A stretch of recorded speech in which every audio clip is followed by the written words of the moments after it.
gets off from Donald's five-nation blitz of Asia to hang out with Meng'er the curious panda at Beijing Zoo. First Lady Melania Trump dropped off her husband's five-nation blitz of Asia to visit the Beijing Zoo. FLOTUS arrived at the backside of the Beijing Zoo Panda House at 10:20 am local time.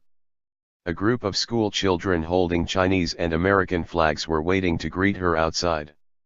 While they waited, a male panda named Meng'er was released into the panda pen. His name roughly translates to cute number 2. The children OD and awed as the panda crawled onto a platform and over to a pile of bamboo that he began munching on. FLOTUS addressed the first group of children out of earshot. They led in the direction of the panda, showing him off. When they were through talking, FLOTUS stepped back to view a singing performance by another group of children. FLOTUS clapped and smiled as they sang. She passed out stuffed eagles to the children and took a group photo with them before moving on. "Thank you very much," she said. At 10:27 am FLOTUS left the children and entered the Panda House gift shop.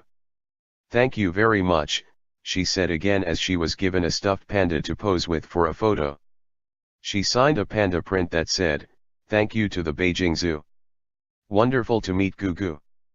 Gugu is a panda that FLOTUS interacted with behind the scenes.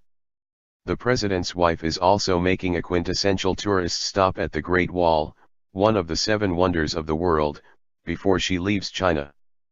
President Trump shared his wife's big day plans on Twitter as he departed for Vietnam. He said she would be traveling to Alaska after that to greet our amazing troops. He did not visit China's 5,500-mile-long barrier during his own visit to Beijing. Melania's stops on the tourist trail come after she tried her hand at the delicate art of calligraphy as she and the wife of the Chinese president enjoyed a visit to a primary school in Beijing. Despite being dressed in a custom Dolce & Gabbana gown, thought to have cost at least $3,975, the First Lady happily took up a paintbrush and ink under the watchful eye of the young students at Bang Hang Primary School.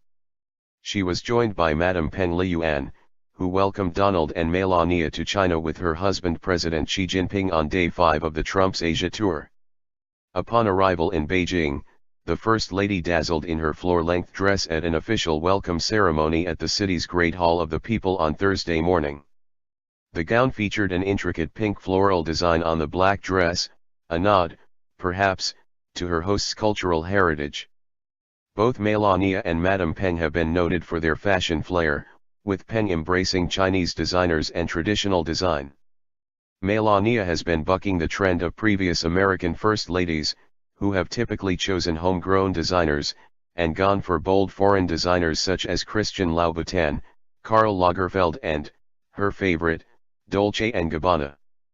The choice may be a simple matter of taste, or could be related to the fashion community's continued backlash against the Trumps, which began when a number of leading American designers, including Tom Ford, Marc Jacobs, and Sophie Thialet, stated they were not interested in dressing the First Lady after Donald's election win. Melania stepped out in her Italian-made, Chinese-inspired dress for the welcome ceremony at Beijing's Great Hall of the People overlooking Tiananmen Square.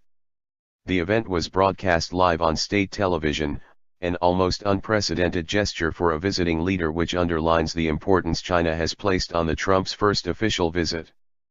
Presidents Trump and 11 will participate in several hours of official talks, then deliver a joint press statement.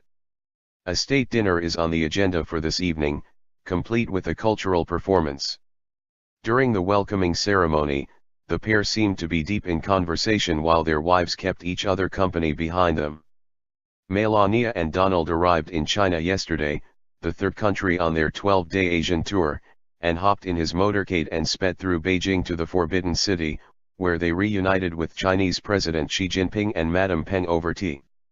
They led the Trumps to the Conservation Scientific Laboratory of the Forbidden City to participate in an artifact restoration. The two first couples next watched a performance of Peking opera, a distinctively Chinese art form that combines music, mime, dance,